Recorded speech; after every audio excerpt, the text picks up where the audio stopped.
and we have a lot of stories to share. And well, anyhow, that's my rambling about Elvis, being one away from Elvis, and for anything, I've been there. I know everything about this shit.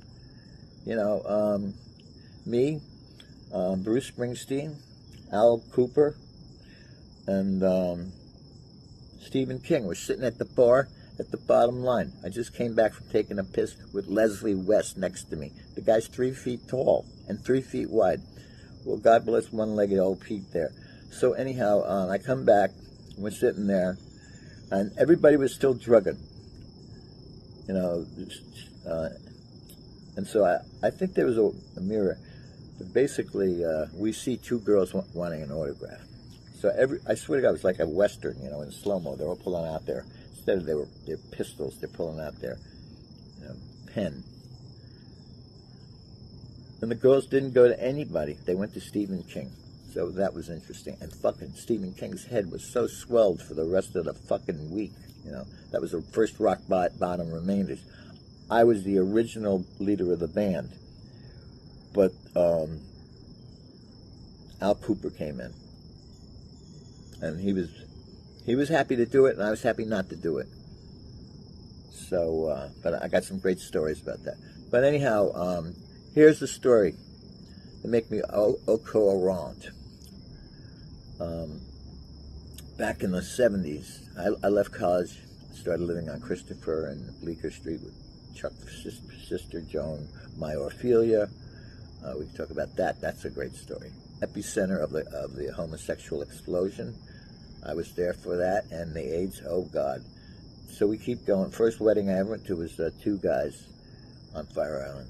So I'm sitting. In the old days, they actually had guys who went into clubs and collected. They stopped me. I'm playing a bar in Inwood. They stopped the show. Not show. They stopped the gig and collected $3 from everybody in the fucking band.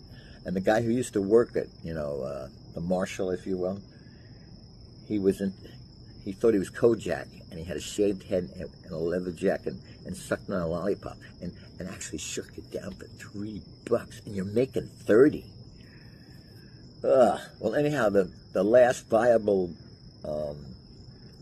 president of Local 802, which you had to join when I came to New York City. I had to join go down there and audition. You know what the audition was? Mary Had a Little Lamb. I swear to God.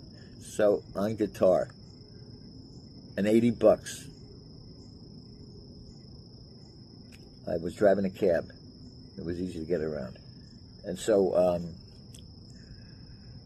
hi, Jaffe. They would actually call you and give you a job. I swear to God. So I get a call. Now, I don't know what was going on here, but I get a call for the Plaza. And it's a big 50s revival. And most of the bands are doo-woppers, which I was an expert at 21, whatever the fuck I was. And who is it? It's sitting in my room looking out on the rain. Teardrops, Lee Andrew and the Hearts. So, you know how it was back then. Run down to fucking Bleecker Street. I buy the fucking album. $17. Weighs about 50 pounds. I woodshed the thing. I learned it inside out. I played in different keys. I get the time. So anyhow, this is my first time at the Plaza. I'm rolling in my Ampeg B15. First thing I get in shit, the maitre d's freaking out. You don't through the front door, you go through the, and so that ends. So I get to the dressing room in the Plaza, and this is big time for me too. Plus I realize I'm a white guy. That's the joke. And there's the Jewish guy who hooked us up. So he comes up, he says, Bob, this is Lee, this is the bass player. And Lee, good looking guy, man. I don't know if he had an afro, I don't know where he was going, but he had, as Little Richard said, I got a lot of Indian, but he had one of those Indian noses. And he said, he looked me up and down and then didn't even talk to me, turned to the agent and said, I hope the skinny white motherfucker knows my music.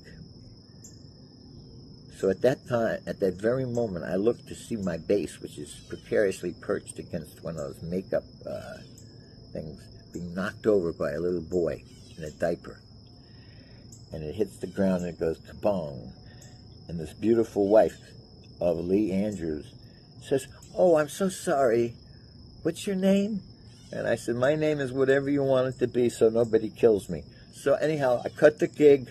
Lee Andrews never gives me the fucking time of day. I used to get a lot of work from the Lone Star for the same reason. That's how I met all these guys and backed them all up. Usually because their bass players got sick. Carl Perkins, his son got sick. Another time with the Platters. I know once I got on the Black Guys, hey, I'll tell you the story about me and the Platters.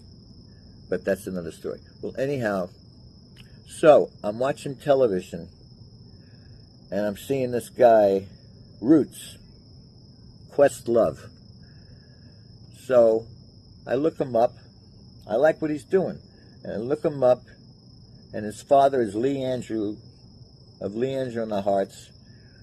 Not only were they the people that I was backing up that night, but that was the fucking kid who knocked over my fucking bass. So there you go.